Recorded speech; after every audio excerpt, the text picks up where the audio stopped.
Thank you for joining us today. We have Dr. Victor Cabrera from STgenetics, who will be going through decision support tools to increase dairy farm profitability and sustainability. Thank you, Dr. Cabrera. Thank you. Thanks everyone for joining today. And a special thanks to STgenetics for inviting me and having me as a speaker today. I really appreciate. I have been over the years collaborating with STgenetics, and I think it's a great company. I'm a professor in the Department of Animal and Dairy Science at the University of Wisconsin-Madison. And I'm very glad to actually touch in this topic, decision support tools to increase dairy farm profitability and sustainability, because are at the core of my research and extension program during the time I have been with the University of Wisconsin and associated with the dairy industry, helping them to improve decision-making and management. So I do have here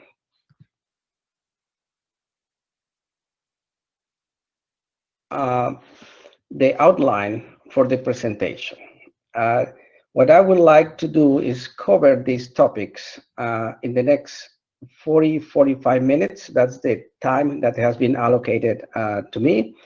And hopefully there are gonna be specific take-home messages out of this presentation, and actually actual tools that are available on my website for those of you who would be interested on using them on these different areas of management that are heavily related to improving sustainability and improving profitability on dairy farms. So we're gonna touch on beef and sex semen. We're gonna talk about sex semen for heifers. We're gonna talk about two tools on the feed efficiency side. One about price valuation of the feeds, the other about nutritional grouping.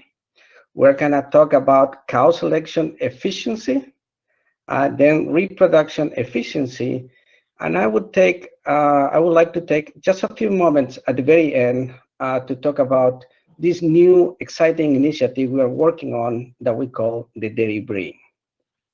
And actually, I believe my next slide, this one, it is about that.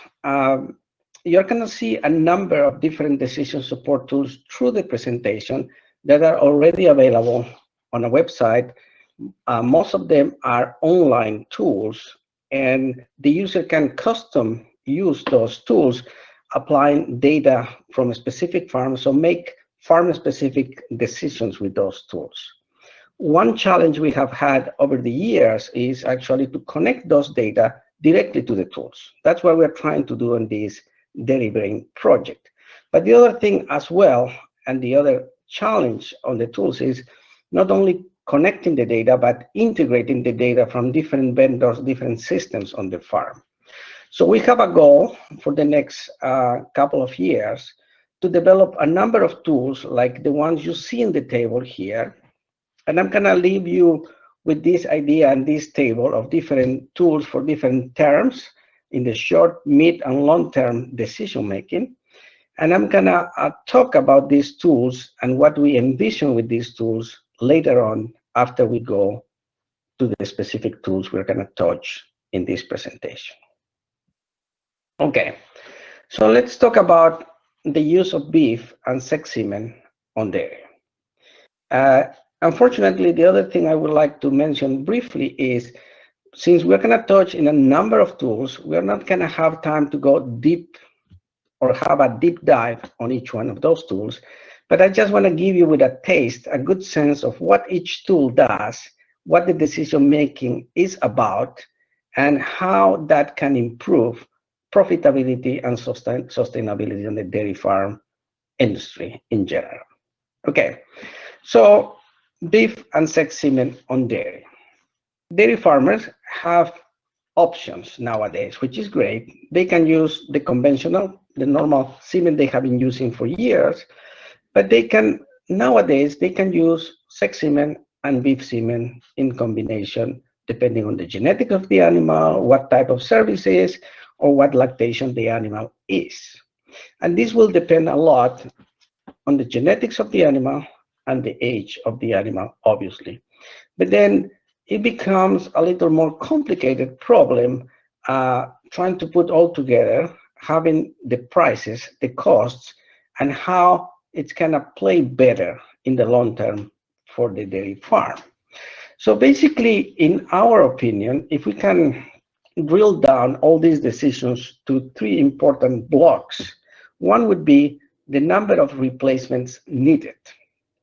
Okay, that's an important point because most of the farmers likely will want to produce enough animals to maintain the herd size. If they overproduce, they will need to sell, and if they underproduce, do they have the opportunity to buy extra? That's an important point. Or they would like to buy extra. They would be willing to buy extra animals to replace the herd? That's another question they may ask.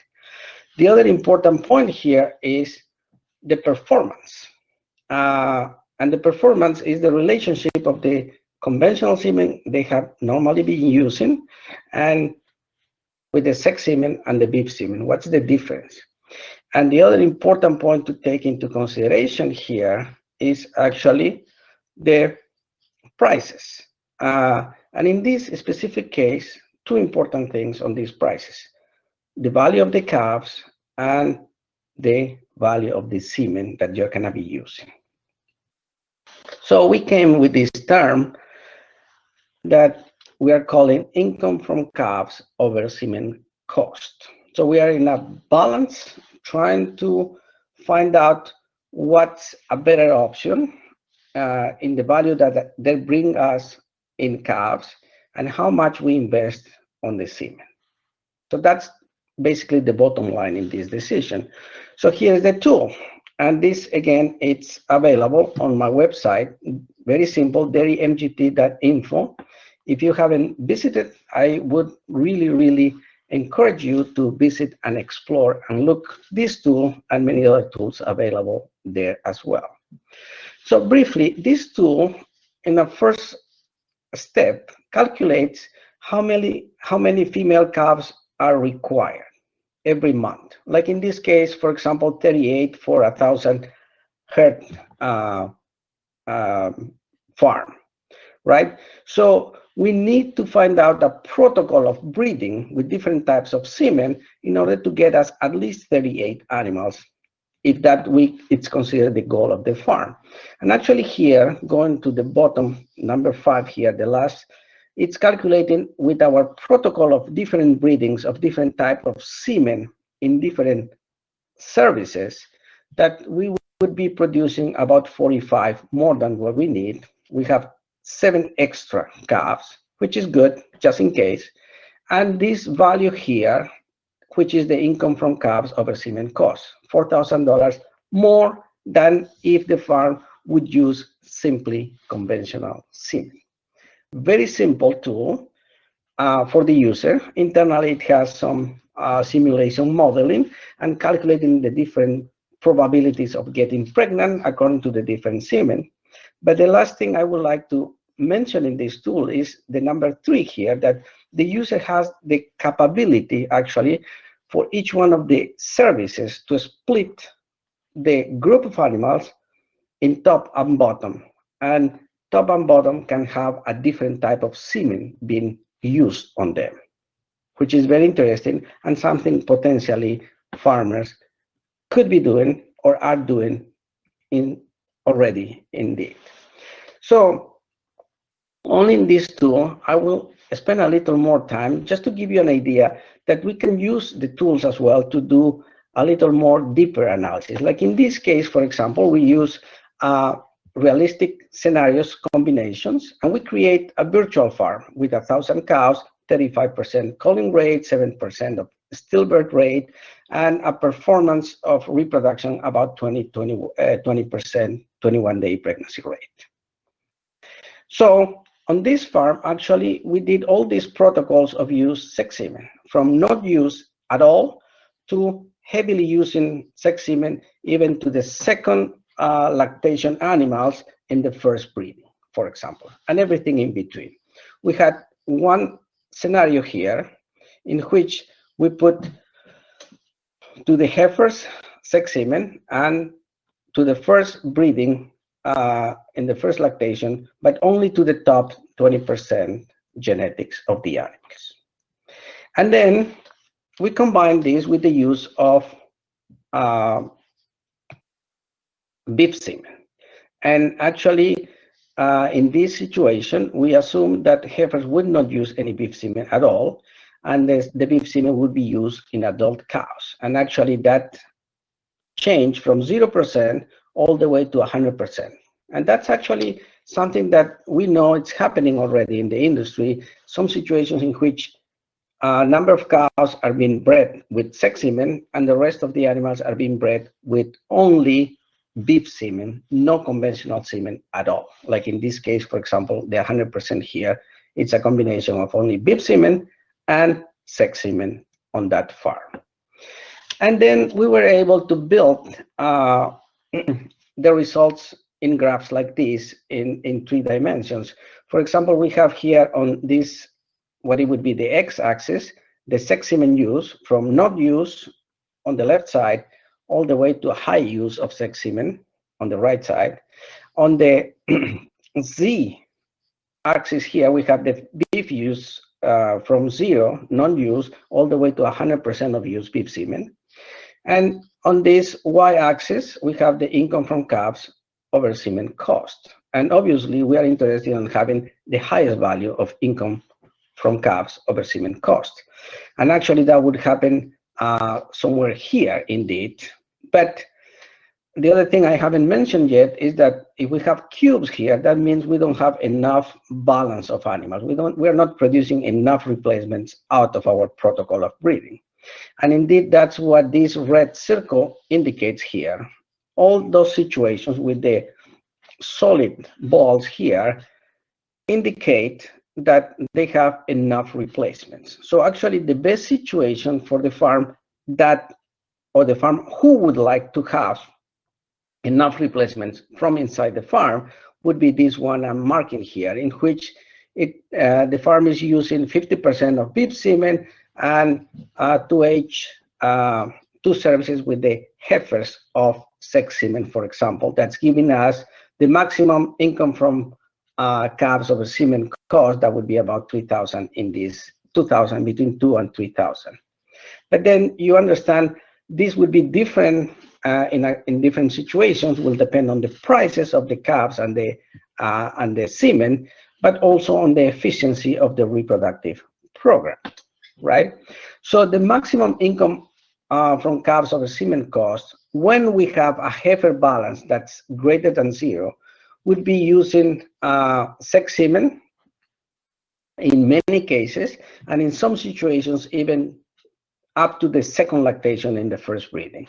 And normally, in most of the cases, it would mean about 50% of the use of beef semen in the rest of the breedings, and that means that the other 50% of the rest of the breedings would be with conventional semen. That will give us the maximum income from calves over semen cost.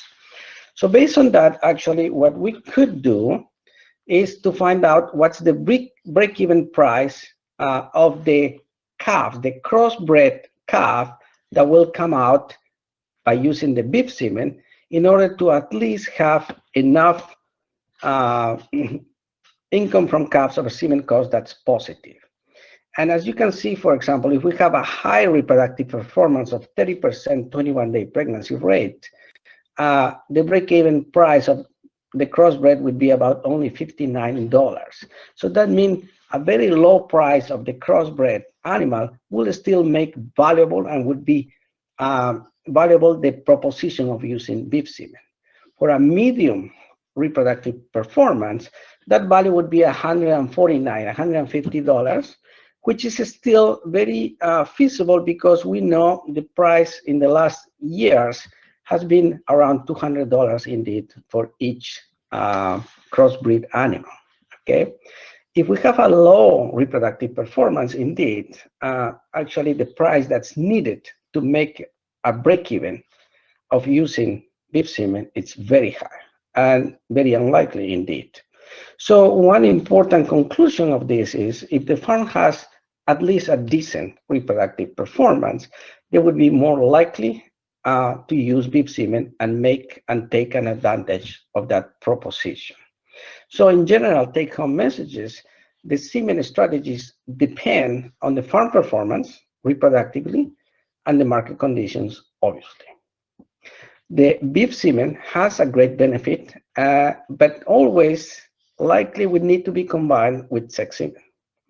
And there would be a more value if we buy the replacements from outside, but that will depend on the goals and actually the desire of the farmer or the willingness of the farmer to buy externally replacements. The other thing we didn't account here, and we would like to do that in the future, is that every time we use beef semen and sex semen and the combination, we are improving the genetic progress of the herd much, much faster if we use those semens rather than the conventional semen. And that has a value that in this analysis hasn't been accounted yet. Again, the tool is available on dairymgt.info for those of you who would like to see it. So next stop, sex semen on heifers. And here's a tool that we call economic value of using sex semen. It is a simpler tool, but still it has a simulation model behind. And what it does, basically, it calculates what would be the net return that we would have when we use sex semen on heifers. And it's giving you at the end what's the best value if to use the sex semen only in one service, in 2 services, 3 services, or maybe all the services for the heifers. And if you can, for a moment, can bring your attention to only this block here in the middle, that means a reproductive performance that is medium or average, let's say. And in this situation, for example, the best proposition of use sex semen is to use in 2 breedings. In the first and the second service of the heifers, it's giving us the maximum value. You see here, we have in each one of these blocks different levels of reproductive performance. This would be a low that has a 34% for the first breeding. This would be a medium, and this would be a very high reproductive performance. In a medium and high, the best proposition is 2 breedings. And actually, for the low reproductive performance, the use of sex semen would only be justified only barely for the first service, for example, according to all these input data that the user is able to change. Like, for example, in this case, we use a purity of the sex semen of 89%. I mean, 90% is very common on purity on the sex semen, meaning the proportion of females that would be expected by using the sex semen. But if we change that, and we can do very easily with the tool, actually we can find this straight line, and it can increase the value greatly and linearly in this case if the purity of the sex semen increases from 89, that was the baseline there, all the way to 95%, for example. And you can see here the difference between those 2 levels is between $53 and $30, like $23 more by improving the purity from 89% to 95%, according to the tool, using the tool. The other thing we can do is change actually the conventional unsex or conventional semen conception rate between, let's say, 34%. Let's remember that we are talking about heifers here, all the way to 85 or 84%. And for example, if the conception rate is very low, the best option is the green here, 1 service. That would change if we have 50%, that's not excellent, but better reproductive performance for the first service. And in that case, the best option is 2 services, and that will continue as the best option, even with very high conception rate. But you can see at some point here, for example, the 3 services would be better than the 1 service at 65%, for example. All those things will change, obviously, depending on the inputs. But the nice thing is there is a tool behind that will help to do that. And if we do that constantly, we will be improving the profitability and the sustainability of the whole system. Let's talk about feed efficiency now. Very briefly, here is what we would expect if we change the feed efficiency of the herd. In this case, basically defined like the milk produced for every unit of feed being provided to the animal. And as we improve this, obviously our dollars per cow per day, like milk income or feed cost, for example, will increase with a diminishing return. So this curve means that every time we improve the feed efficiency, we will be improving our net return, our profitability on the farm. But obviously the gain will be smaller and smaller as we get better and better doing this. The other thing I want to share with you here is the fact that, for example, if we talk about one specific nutrient on the herd, like, for example, protein, you can see here that according to a study that has been published quite some years ago already, there is a huge difference on the efficiency of protein utilization. And there are some herds that are below 20% even, and there are some herds that are over 30%. So that means that every time we buy high content protein feed like soybean meal, for example, the price we are paying for it will depend a lot on how much we are utilizing to produce milk out of that feed. And if, for example, if we buy soybean meal at 460 per ton, that means that we are paying $11.75 per ton of protein. But that will change a lot depending on how much efficiency we have in the conversion. If we have a very low efficiency of 22%, that many farmers may have, they're paying per ton actually of protein of $5,300. But if we have a very high conversion rate of 35%, that is known, it can happen, you can see the price per ton that we will be paying would be much lower, $3,300 per ton. So that's something important to take into consideration. And along those lines, it will also have a relationship with what feed we will use to provide the nutrient we are more interested on. If we are interested in providing protein, we may want to use soybean meal rather than alfalfa to provide protein to the diet, right? Because the protein from alfalfa would be 20% more expensive than the protein that comes from the soybean meal. But that would be different if we are talking about energy, or we are talking about fiber, or other things we are more interested and are more limiting in our specific situation. And for that kind of decision, we have this tool that's called Feedball. And the interesting thing of this tool is actually that it can give you a rank of the best price feeds in the market at one point in time and the worst price in the market. So that means that basically we calculate an estimated price and we can compare that estimated price with the market price. And we use actually the whole gamma of feeds in the market in one point in time and their prices to calculate what's the price per nutrient. And we recalculate the price for each one of the feeds. And we can actually say, like, for example, in this case, the market price of the corn per ton is 150, but its estimated price is 198. That means that the percentage of the price from the estimated is only 76%, and it has a very good ranking, and it means it's a good purchase. And we can do exactly the same for every feed we are interested. Here's the tool. It's very solidly based on research, and there is inside a matrix that will calculate this almost instantaneously, and it will give you a green for the best purchases and a red for the worst purchases. and we can customize and put any feeds we're interested here and any nutrients we're interested to do the calculation at any point in time.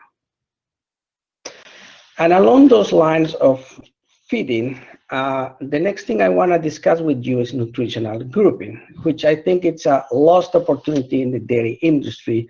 I think many farms could have more efficiency on the use of the feeds by simply grouping animals and giving a little different diet to these grouped animals. Many research reports indicate that there is a good value to be gained by doing so. It requires some extra management. We recognize that, but I think there is an opportunity here to tap into. Actually, we did a simple analysis a few years back.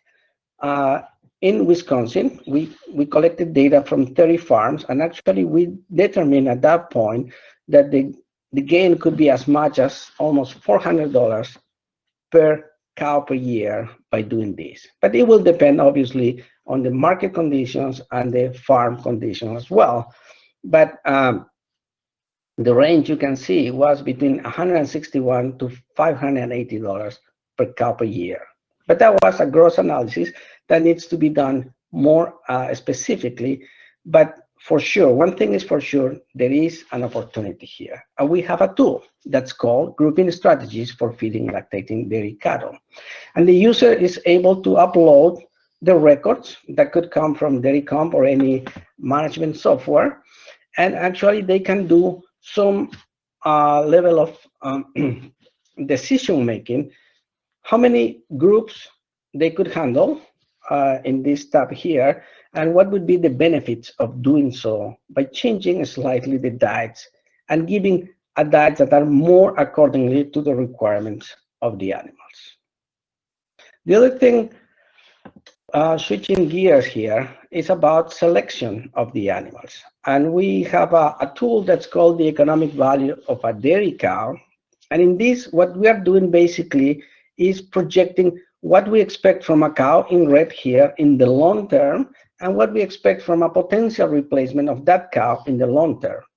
And if we do a difference in the net return from the long-term cow and the long-term potential replacement, we have the cow value.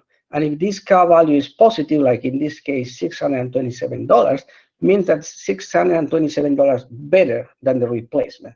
So it is worthwhile to keep this animal better than replacing this animal. When this value becomes negative, we are much better off bringing a new animal, even though that will cost money, but in the long term, we will make more money with the replacement at that point in time. So it is critical, in our opinion, to know the value of a cow, because we can make better decisions about replacement of animals.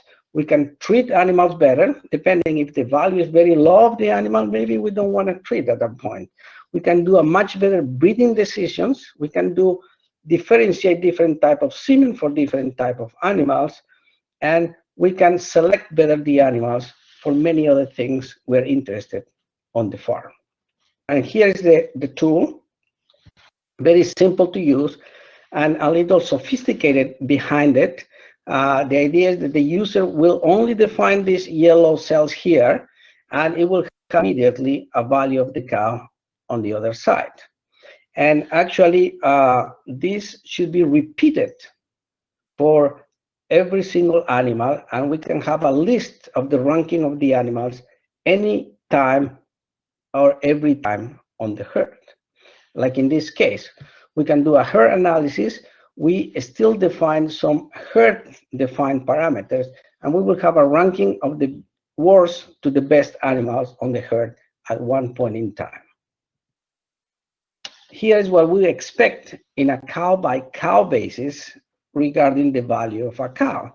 The value of a cow in the blue line here means that its value will start decreasing after calving in any lactation. It happens here to be in the second lactation. And if she doesn't get pregnant, in about 270 days, her value will become negative and she will be candidate to be replaced. But if she gets pregnant, her value will jump and will remain higher from that point on, very certainly.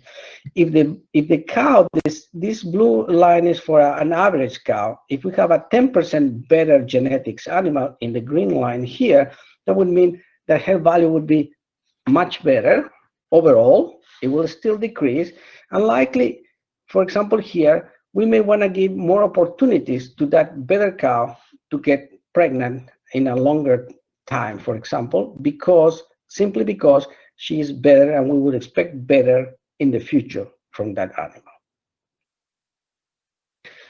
So the other thing we have worked as well is reproduction efficiency. And we developed a very important tool I'm going to share in a moment to you.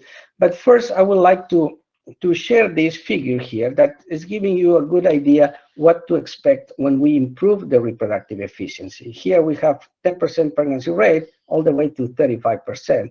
And as you can see here, in all these studies, it's very consistent.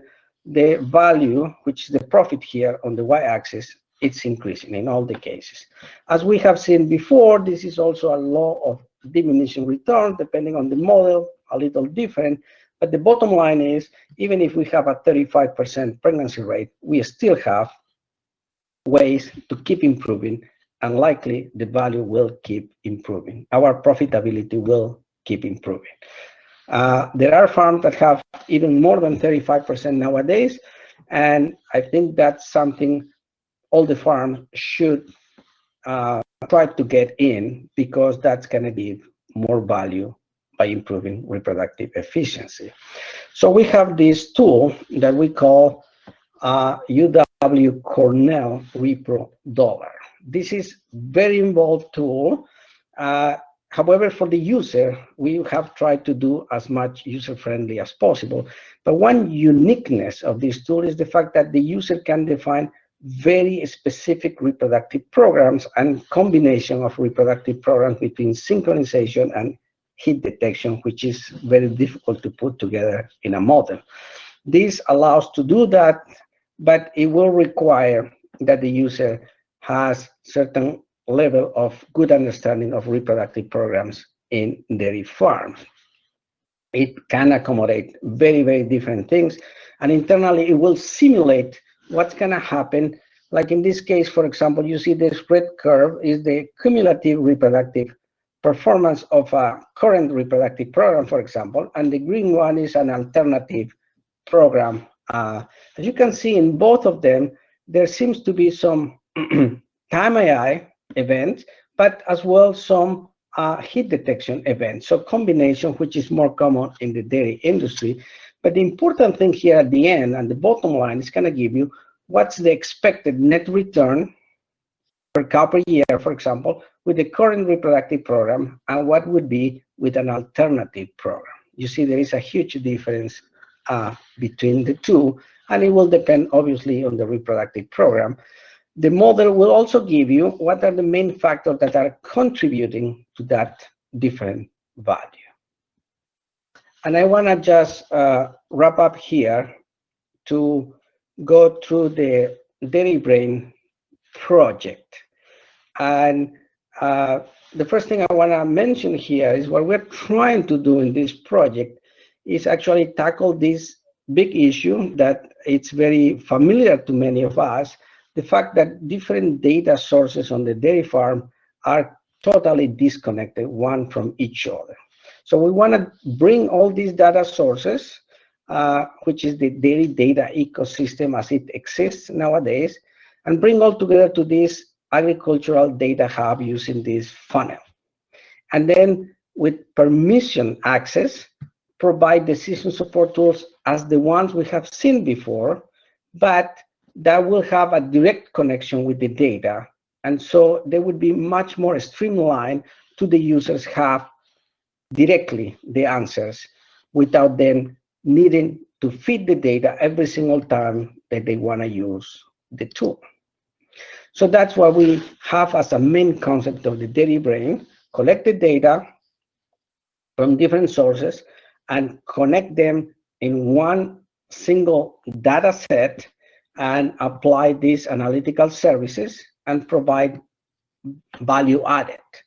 but we are always open to hear from the users and improve the system as we go. It's an ongoing system to provide decision support tools and management to dairy farms.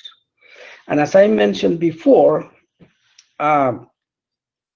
we have in mind these different tools for the short term, I would say. We have some tools that are operational in short term, like for example, we'll provide early warnings or control the margin. If we just simply provide the daily feed efficiency, for example, or the daily milk income or feed cost. Those don't require very sophisticated calculations, but require that the data needs to be integrated every single time, every day, at the minimum. Then we have these tactical tools in which we will need more advanced and sophisticated algorithms, but also we will require integrated data. Some examples are, for example, to predict the onset of mastitis, so we can take action even before it happens. Or we can use the net present value, as I mentioned before, to have the best replacement decisions of the animals, but in a constant way. Every single day we would have a list of animals, which are the best, which are the worst, for example, without the farmer needing to enter the data every single time. And in the long term, we will need a much more sophisticated, potentially, algorithms like machine learning, artificial intelligence, and one of those, for example, is to provide this nutritional grouping, as I mentioned at the beginning of the presentation, but in a constantly fashion. So, for example, have a list of animals and a suggestion for the farmer every single week or every month, which animal should go to which pen and which should be the diets that should be provided to each one of those pens in an automatic fashion. And finally here, we are planning to create a tool, actually, that will provide the best policy of breeding genetics and culling policies on a farm all together. What semen to use, sex, beef, conventional semen, to which animals, and combine that, for example, with the genomic test, which animals should get genomic tests, and what other decisions we can do based on that. So a much more integrated tool and a whole process of breeding and replacement on the herd. And with that, I would be more than glad to entertain some questions and comments that I may have. Thank you very much. Thank you so much, Dr. Cabrera. We have a questions here, and just a reminder to those watching that you can continue to ask questions, so please make sure to get those in, and we will funnel them over to Dr. Cabrera. Our first question is, do you foresee only sex semen being produced by studs in the future?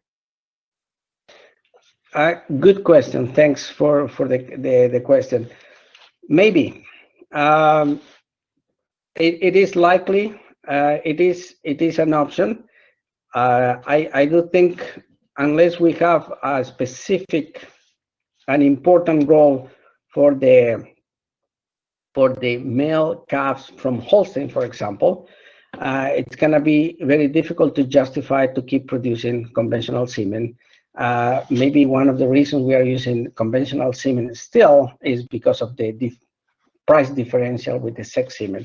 But as the technology is improving and the margins between one and the other are decreasing, it's very likely that the trend will be like that. Yeah.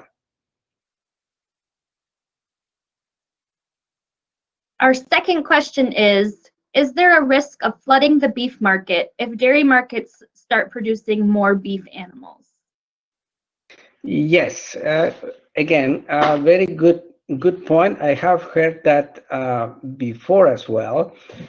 And one thing I haven't mentioned because I didn't have the time in the beef semen use, there are a couple of things that I would like to share that I think are very interesting. One is that there is this FAPRI, which is the Food and Agricultural Policy Center in Missouri, that actually project prices of beef animals and meat in the market indeed. Their projection for the next 10 years, they use the 20 years in the past and the 10 years in the future to project.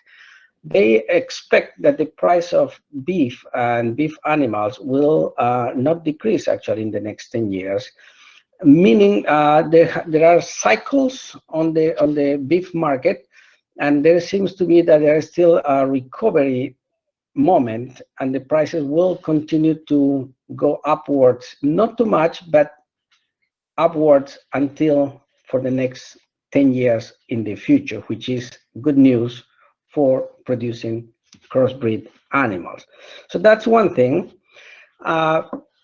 that's encouraging in my opinion. The other thing that I would like to comment is the fact that as a dairy industry, we shouldn't take us for granted.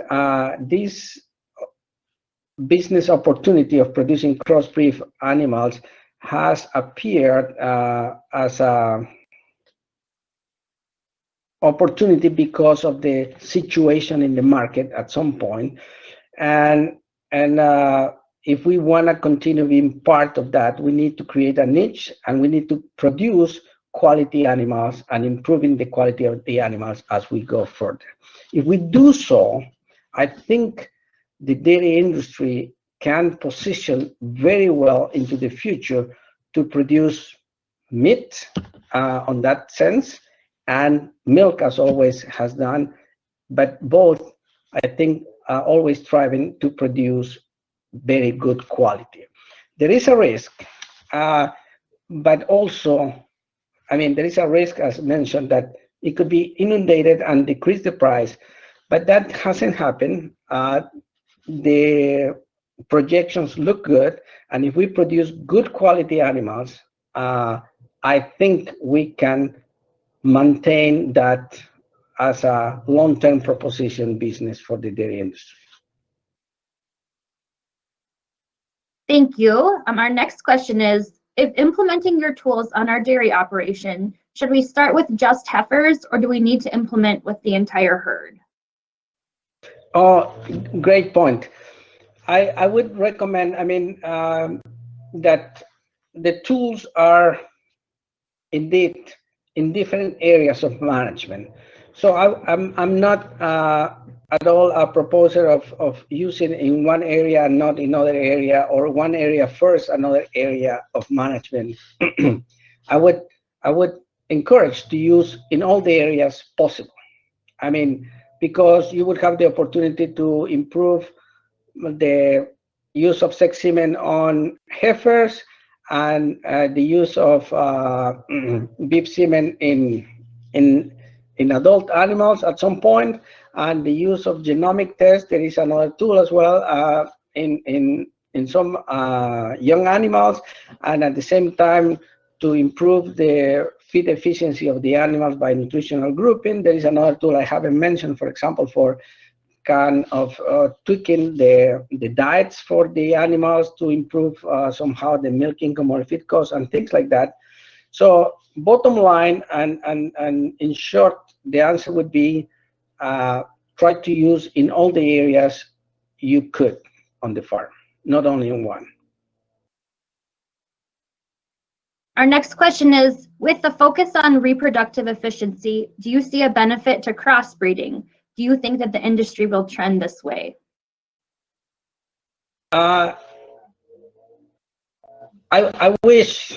I have read and I have heard good talks and good scientists about the benefits of crossbreeding. If I am understanding well, the question is about a protocol of breeding the Holstein breed, for example, with Jersey, and then combine with another breed, and then do a protocol of breeding and tap into the hybrid vigor of the crossbred animals, which seems to be beneficial. And I do think there is an opportunity. I do think there are a few instances in which that has turned to be very successful. However, my understanding is the fact that that requires very careful planning into the protocol of breeding and crossbreeding with the different breeds you are working on the farm.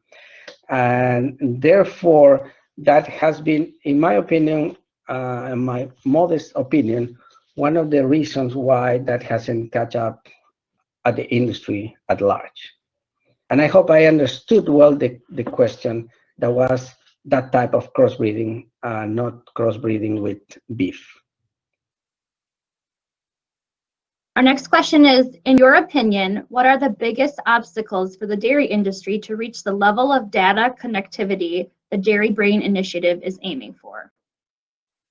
Oh, that's a great question, and something we are struggling at the moment.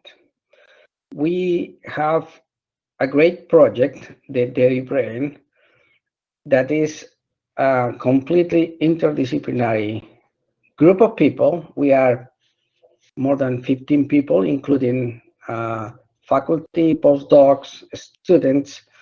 But the most important thing is there is a good group from the computer science, a good group from data science, and obviously people from dairy and animal sciences.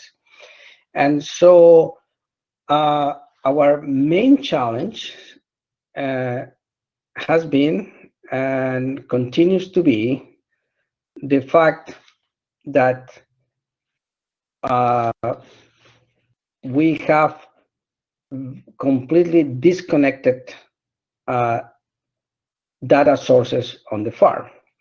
And so going to that specific point, the fact that we have so diverse vendors, diverse companies producing services from that require some level of data collection or data recording on the farm. On one side is good because provides options to the farmers, but on the other side creates a large challenge when we are trying to use data from different companies, for example. A farm could have one company that produces the milking parlor, another company that produces the hair management software, and they use another company that produces the feed or work with the feed system on the farm. And then we have on top of that the DHI data and the genomic information that comes from different companies. Then when we try to talk each one of these softwares, we start getting large challenges of connecting the data. I mean, there are simple things like, for example, the ID of the animal. That would be the universal key to connect the data sources. We all know it's different by different vendors, for example, and it will need to a reconversion. If we want to do a simple thing, as I mentioned on the table, like, for example, the feed efficiency. That concept, it's a very simple calculation. It could be challenged just for the point of view of connecting the data, because it could come from very different companies, and the units and the standardization of the data is not available. It's not is not there. There are some farmers, for example, which is interesting and very useful to know and to learn from that may do some level of connection manually, for example, which is great and it works, but it's not a permanent solution. I mean, we will not expect a farmer or a farm employee will need, or it is a sustainable way to solve the problem, to use different spreadsheets and connect manually every single day, for example, in order to have a calculation of milk income or feed cost every single day on the farm, which seems to be a very important metric to key performance indicator that use the farm, for example, right? I mean, if we want to have that key performance indicator as really a metric to use on a daily basis, for example, we need a system that automatically will calculate that every single day. And in order to have that simple metric, we will need that the software from the milking parlor, the software from the feed company, the software from the processing plant that buy the milk and pays the farmer, and depending on what level of detail we want, maybe others, and I mean, we may even need prices from the external sources in order to get all together becomes a challenge. And I will just finish saying one thing about that it is a challenge, but on the other side, we do have in other domains very good examples where data integrated works on a daily basis smoothly. So it shouldn't be an excuse that it's difficult and there are no standards in place, because we can see in the bank industry, for example, in the apps that we use every single day on our smartphones, there is a level of integration of data that will make the data talk to each other. And finally, the other point about the challenge, since we are talking about that, are the confidentiality and the ownership of the data, for example, become a very contentious issues when we are talking about data that somehow need to be dealt with. And just finally, to mention that we have a group within the Dairy Brain project that's called the Coordinated Innovation Network. And that's a group that nowadays is more than 100 people from all over the world, most of them from the US. And there are people from the academia, but most of the people are from the industry actually, and related to some data level use, DAH companies, software companies. And so we are getting meetings regularly and collaborating with them to actually tackle those issues of data ownership, data confidentiality, standards of data collection, those kind of things. So I think this is an issue that will require more than the Dairy Brain to be solved, and it will require some time. But I think we need to start at some point. There are challenges, but on the other side, there are great opportunities to tackle into the future. Dr. Cabrera, we just have one last question for you. How does a dairy go about working with you to utilize these tools? Where can they find you and your information? Great, thanks for the question. I mean, the simplest way to find me is what it's been showing on the screen at the moment, dairymgt.info. That's the place where everything I have mentioned today is available live. It's my website. It has been alive for about 12 years now. We try to keep it up as much as possible, up to date. And also this website will also have a connection to a specific page that is about the Dairy Brain. And in the Dairy Brain, there are specific sections. One of those is the Coordinated Innovation Network. For those of you who would be interested actually to be part of that group, we are always open to new people and new ideas. So everything starts here, dairymgt.info. With that, I'd like to thank you so much for your presentation, and thank you to STgenetics for sponsoring this breakout session. So thank you so much. Thank you very much.